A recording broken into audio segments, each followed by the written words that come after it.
The next person is actually from New York, and she's a public defender, and she's a very important person in the union, in the Legal Aid Society. And she's was one of the founders of the Youth Group Fight Imperialism Stand Together. And actually, I'm sorry, she grew up in Detroit. She's from the D, so Julie Frye.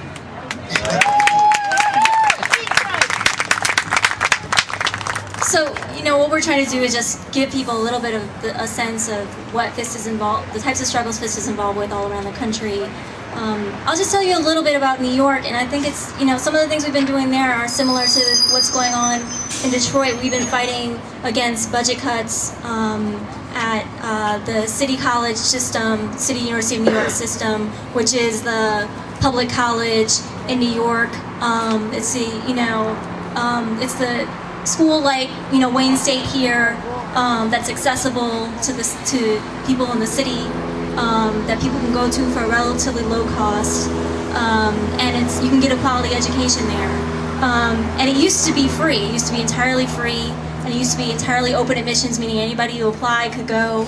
And over the years, there have been cutbacks and cutbacks, and with the recent economic crisis, there have been devastating cuts to the CUNY systems, which means that working class students in New York, and especially students of color, can't get a decent education in New York City anymore, being threatened with having that right taken away, which I know is something that people in Detroit are very familiar with schools being shut down across the city, with cuts in public education across the state. And it's infuriating to see that in New York. We're in the state where that's at the epicenter of the economic crisis, where all the bankers and the billionaires and Wall Street executives who caused this whole mess, are sitting on their piles of money, and refusing to pay even the tiniest of tax increases to pay for the fiscal deficit that they've caused through the chaos that they've caused in the world economic system in the state of New York. And it's the same thing here. I mean, all across the country, we've seen hundreds of billions of dollars go to bailouts for banks, while our communities are being devastated. It's happening in New York just like it's happening here. People, are leaving the state, or they can't go to school in Detroit and graduate here. I was, told yesterday that there's only like a 25% graduation rate or something like that in Detroit public schools right now. It's not true.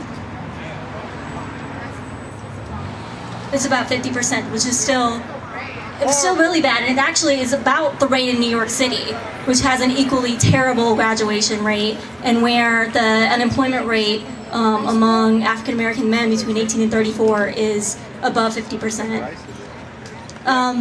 So there is no chapter of Fight Imperialism Stand Together in Detroit, but we see our struggle that we're going through in New York and in North Carolina and every place where we're fighting schools to keep basic student rights, because the right to an education is not a privilege anymore. The right to go to college, the right to graduate from high school, I mean, these are necessities in a modern economy that's based on skilled labor, or you need a college education to get any type of a decent job.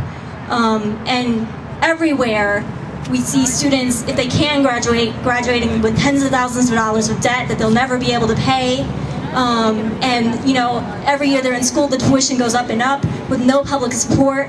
And it's not because there's a scarcity of resources, it's not because there's not enough money in our country being generated to pay for an educational system that would actually provide for people's needs. It's because all the money that we do have is going to the profit system, to corporations, to bankers, to billionaires, and not to students.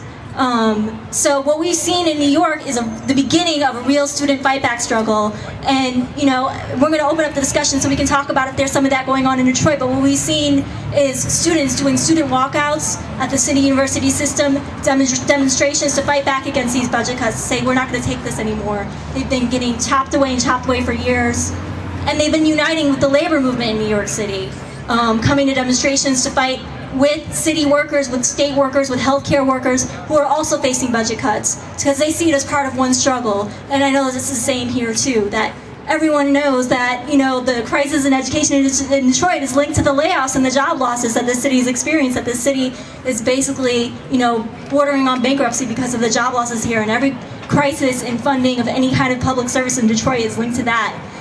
So there's, you know, there's no better basis for unity than students and workers in this city.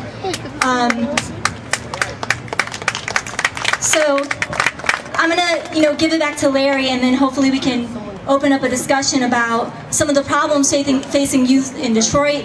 You know, I grew up here, and we had problems back then. I graduated from high school in 1997. I went to Cass Tech, and you know, it was hard back then, and it's harder now for youth to just find something to do, for people to, you know, think to themselves, what am I going to do? What's the point of graduating high school? Because what am I going to do when I graduate? You know, what is there for me in this city or in this state? And I, you know, and that's why people, instead of being isolated and depressed, need to come together and fight back. And there's strength in unity. So, thanks.